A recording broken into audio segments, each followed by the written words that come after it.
Assalamualaikum warahmatullahi wabarakatuh. Hari ini saya akan membahas mengenai cara menentukan golongan dan periode suatu unsur. Nah, sebelumnya kemarin kalian sudah membaca tentang perkembangan sistem periodik unsur kan? Nah, yang akan kita bahas karena yang digunakan sekarang itu adalah sistem periodik modern. Yang ini ya, yang pengelompokan unsur-unsur berdasarkan kenaikan nomor atom dan kemiripan sifat unsurnya. Nah, kenaikan nomor atom disusun secara horizontal. Horizontal berarti mendatar ya, ke samping. Nah, itu disebut periode. Nah, sedangkan kemiripan sifat itu dikelompokkan secara vertikal. Vertikal berarti garis dari atas ke bawah. Nah, itu disebut golongan. Nanti kita akan bahas nih gimana sih cara menentukan misalkan unsur karbon itu tuh ada di golongan berapa, periode berapa gitu. Nanti unsur oksigen juga ada di golongan berapa, periode berapa gitu ya. Nah, yang ini ya, ini namanya adalah tabel periodik atau tabel sistem periodik unsur. Jadi di sini semuanya adalah unsur-unsur. Nah, ini nih dari atas ke bawah, ini namanya golongan. Dari kiri ke kanan namanya periode. Oh, ini salah ya gambarnya. Anak-anak, kalian bisa cek di buku paket ya, nanti Mem fotoin. Di buku paket lebih benar. Jadi dari atas ke bawah itu golongan. Ini gambarnya salah. Dari kiri ke kanan itu namanya periode. Jadi nanti yang H ini dari sini ke samping ini namanya periode 1. Ini periode 2. Ini periode 3. Ini periode 4. Ini periode 5. Ini periode 6 dan yang ini periode 7. Nah, ini ada angka 1A ya tulisannya. Romawi 1 terus A. Nah, ini 1A. Nah, dari atas ke bawah ini golongan 1A. Tapi H hidrogen tidak termasuk ke dalam golongan 1A ya. Nah, ini 2A. Berarti dari atas ke bawah itu termasuk golongan 2A. Dan seterusnya ini 3A, 4A, 5A, 6A, 7A, 8A. Ini namanya golongan utama. Ini kan ada A, ada juga B ya. Yang B itu namanya golongan unsur transisi. Nah, nanti kita akan belajar tentang ini nih. Ternyata kita bukan nebak-nebak, tapi kayak kita menentukan dengan konfigurasi elektronnya kan kita udah belajar ya. Jadi dari konfigurasi elektron kita bisa ketemu nih. Coba tentukan golongan dan periode dari karbon. Karbon kan ternyata golongan 2 ya, karena dia di baris kedua ya. Terus golongan 4A, periode 2, maaf periodenya yang 2. Nah, nanti itu kita bisa tentukan dari si konfigurasi elektronnya. Nah, gitu ya. Nanti akan saya kasih tahu di buku paket sistem periodik unsur yang benar ya. Nah, ini ya, cara menentukan golongan dan periode suatu unsur. Kemarin kita udah belajar ya tentang asas Aufbau, konfigurasi asas Aufbau. Ini seperti ini ya. Nah, nanti golongan itu ada golongan utama dan golongan transisi. Nah, golongan utama nanti ada golongan 1A sampai 8A. Golongan transisi, golongan B itu juga ada golong 1B sampai 8B. Nanti ada unsur golongan lantanida dan aktinida. Nah, nanti untuk menentukan elektron valensi itu elektron valensinya itu untuk menentukan golongan ya suatu unsur. Nanti kulit terbesarnya itu untuk menentukan periode dari suatu unsur. Jadi, ini kita langsung lanjut ke contoh ya. Misalkan ada unsur natrium nomor atomnya 11.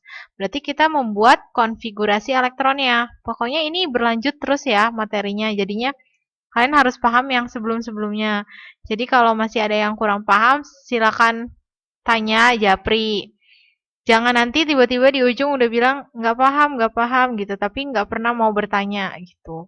Nah, ini nomor atomnya 11, berarti elektronnya 11 ya. Nah, kita buat nih konfigurasi elektronnya. Urutannya dari 1s. 1s2, 2s2, 2p6. Nah, kalau sampai 2p6, elektronnya baru berapa nih kita hitung? 2 tambah 2 tambah 6. Baru 10. Berarti lanjut lagi kan? 3s1, 11. Nah, ternyata berhenti nih konfigurasi elektronnya di 3s1. Terus kita tentukan pertama itu elektron valensi. Elektron valensi untuk menentukan golongan si suatu unsur itu. Nah, elektron valensi ditentukan dari apa? Kulit terbesar. Jumlah elektronnya kita hitung. Ini kulit itu angka di depan orbital. Ini ada kulit 1, 2, dan 3. Nah, paling besar kulit nomor 3 ya. Nah, 3 di sini hanya ada orbital 3s. Berarti yang kita hitung hanya elektron pada orbital 3s. Nah, berarti S-nya berapa nih elektronnya di orbital S? 1 kan? Berarti ini elektron valensinya sejumlah 1. Nah, kalau elektron valensinya sejumlah 1, berarti golongannya adalah golongan 1A. Karena kita di sini hanya membahas golongan utama dulu ya, golongan A. Jadi ini semuanya nanti contohnya hanya golongan A. Orbitalnya berhenti di orbital S dan P atau S saja. Nah, periodenya tuh dari kulit terbesar. Nah, kulit terbesarnya berapa ini? Ya kan? Kulit terbesarnya nomor 3. Berarti natrium 11 golongannya adalah golongan 1A dan periodenya 3. Nah, sekarang coba kalau kita lanjut magnesium. Magnesium 12. Berarti konfigurasi elektronnya 1s2, 2s2, 2p6, 3s2. Nah, elektron valensi dari kulit terluar. Kulit terluar atau terbesar. Nah, kulit terbesarnya nomor 3. Berarti 3s2. Nah, elektronnya berapa? 2. Nah, berarti golongannya 2A. Periodenya dari mana? Kulit terbesar. Periode 3. Gitu ya. Jadi, golongan utama, golongan A, itu hanya akan berakhir konfigurasi elektronnya akan berakhir di orbital S atau S dan P. Ini contohnya yang Cl17 ya. Coba nih, sekarang yang Cl17. Kita buat konfigurasi elektronnya. 1s2, 2s2, 2p6, 3s2, 3p5 ya. Nah, terus tadi pertama tuh nentukan elektron valensinya. Elektron valensi itu dari kulit terbesar. Kulit terbesarnya nomor berapa? Kalau di sini kulit nomor 3. Nah, yang kita hitung itu elektron pada kulit nomor 3 berarti. Nah, ini ada elektron berapa aja? Elektron 2 sama 5. Berarti kita jumlahkan 2 tambah 5 adalah 7. Nah, berarti dia golongan 7A. Periodenya periode berapa? Periode 3 karena kulit terbesarnya adalah 3 gitu. Sampai sini semoga paham ya. Nanti kalau belum paham boleh tanya. Jadi di golongan dan golongan unsur utama itu dia hanya akan berhenti di orbital S dan P.